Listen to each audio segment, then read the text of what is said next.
বদিরউদ্দিন মোল্লা এবার ভোটে দাঁড়াইছে 13 নং আমবাড়ি জেলা পরিষদে। বদিরউদ্দিন ভাই হইল গরিবের নেতা, সব সময় করে কিন্তু গরিবের চিন্তা।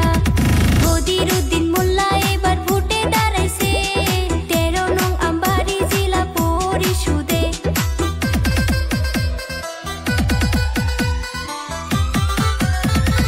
বদিরউদ্দিন মোল্লা জিন্দাবাদ জিন্দাবাদ জিন্দাবাদ, এআইইউডিএফ জিন্দাবাদ জিন্দাবাদ জিন্দাবাদ। বদরুদ্দিন আজমল চাই কি পরিবেশ শান্তি, বদরুদ্দিন আজমল চাই কি পরিবেশ শান্তি।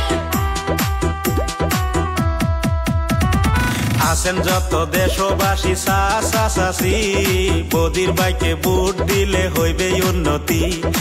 এআইইউডিএফ এর মনোনীত প্রার্থী, সারা দেশে শুনি খালি বদিরউদ্দিন।